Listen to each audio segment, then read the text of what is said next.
Chapter 4. Nothing would have kept me awake that night. I think I was asleep before I even lay down on the mat that Cousin Wandu had laid out for me on the floor. The rooms in Cousin Wandu's house were full of furniture. You had to be careful all the time not to bump into things. We don't have furniture at home, except for a couple of stools. A squeaking noise and a metal clang woke me up at last. I felt a shock of fright when I opened my eyes. The light was so bright. It poured into this strange room through glass windows. I sat up. Grandfather's bed was empty. The clanging noise must have come from when he'd opened the metal door to go out. I groaned as I stood up. Every bit of me was stiff and my feet felt sore. Cousin Wandu and Grandfather were sitting at the table and Grandfather was drinking a glass of tea. The little girl I'd seen the night before was staring at him with her mouth hanging open. She was wearing a pink dress made of frills that stuck out all around her. I wished Conjit could have seen it. Her eyes would have popped right out of her head. Grandfather cleared his throat and the little girl jumped back with a fright. "Say good morning to Uncle," Cousin Wandu said in a jolly voice, pushing her forward. She wasn't having any of that. She scuttled off into the room with the big bed in it and slammed the door behind her. "She keeps us all in order," said Cousin Wandu with a soft smile. I looked at Grandfather. I knew he wouldn't approve of that. It was never too early, in his view, to train children to be respectful. I thought he'd be frowning, but I could see that he hardly noticed the little girl. He just looked ill. There was a grey tinge to his skin, and his eyes seemed to have sunk deeper into his head. Cousin Wandu had noticed too. "You should rest, Uncle," he said. "Have a quiet day. Leave your business till tomorrow." Grandfather shook his head, and I knew he would. "No need to fuss," he growled. "Nothing wrong with me." He felt under his shawl and pulled out a crumpled paper, folded small. "Look at this, Wandu. Happiness Pastry. How do I find it?" Cousin Wandu gave a sort of twitch. He bit his lip and shot a sideways look at Cousin Meseret. She just shrugged and stared back at him blankly. "You want to eat some pastries, Uncle?" he said at last. "Pastries, Uncle," he said at last, turning back to us. "But there's no need to run around town. Meseret can go out and buy some for you." He pushed the plate of rolls towards Grandfather. "Please, have some breakfast. You too, Solomon. Look, there's honey. It's very good, the best." His voice was soothing, as if he was talking to a child. I hated that. But Grandfather just waved his hand. He could have been swatting a fly. "If you don't know where it is, Wandu," he said, "I'll find someone who does." I couldn't understand all this business about the happiness pastry. Anyway, I was looking longingly at the plateful of rolls on the table. White bread! I'd hardly ever had that before. I felt too shy to help myself, but Grandfather gave me a curt nod. "Eat up, Solomon. We've got to get going." Cousin Wandu had been biting his lip. "Why don't you let me help you, Uncle?" he said with a bright smile. "I'll go out and find the pastry shop for you. It might be miles away at the other end of Addis. You'll exhaust yourself wandering about all day. I'll go and find it and tell you where it is, or, better still, take a message for you, if there's someone there you want to see." Something was up with Cousin Wandu. He was trying too hard, I could tell. I knew the look in his face. Marcos looked like that when he was telling his dad that we were going to do our homework together under the tree in the school compound, when really we were going to kick an old ball around. He doesn't care about Grandfather getting tired, I thought. He doesn't want to find this pastry place. But why not? I wanted to give Grandfather a warning nudge, but I didn't have to. He wasn't a sharp city person like Cousin Wandu, but he wasn't an easy one to fool either, or as I knew all too well.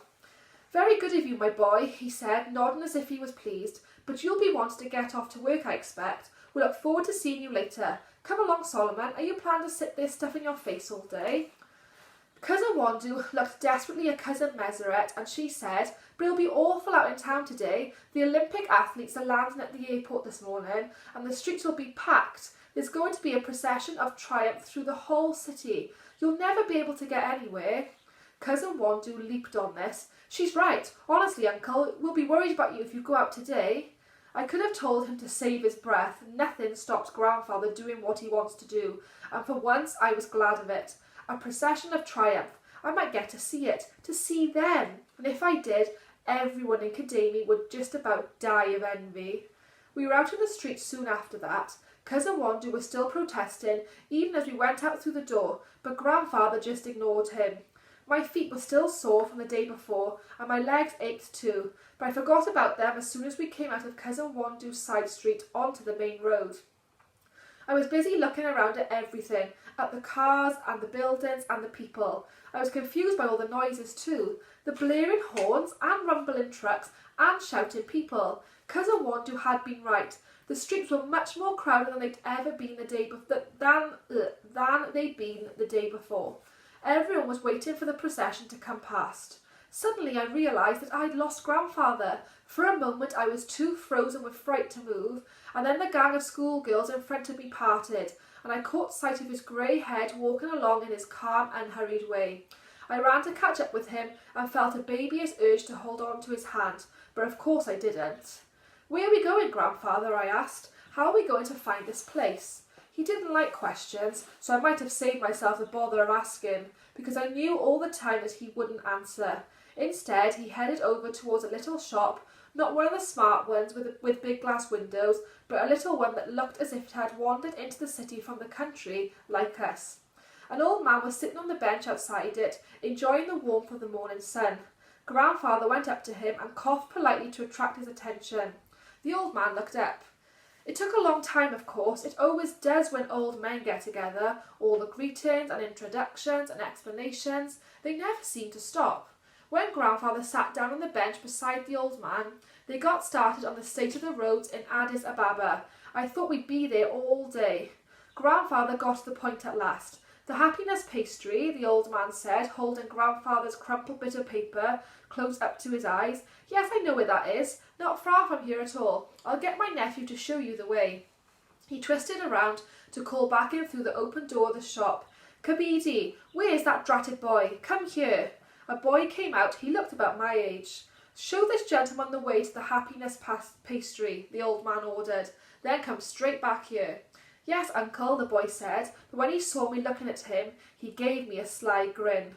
I almost laughed out loud. He'd be off on a nice little expedition of his own once he showed us the way. I was sure of it. I thought I'd feel shy with a smart city boy like Kabidi, who was wearing shoes and new-looking shorts, but he was so friendly that I liked him at once. "Is this the way they'll come? The athletes?" I asked him. "Sure," he said. "What do you think everyone's waiting for?" I couldn't believe that I was actually going to see them. Durato Tulu and Haile Gebrselassie had been my heroes ever since I could remember. They seemed supernatural to me, not like real people at all. I never imagined in my wildest dreams that I might actually ever see them in real life.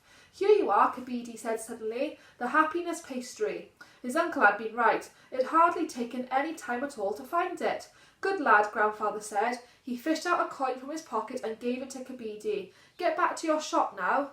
With a polite thank you and a wink at me, Kabidi had gone.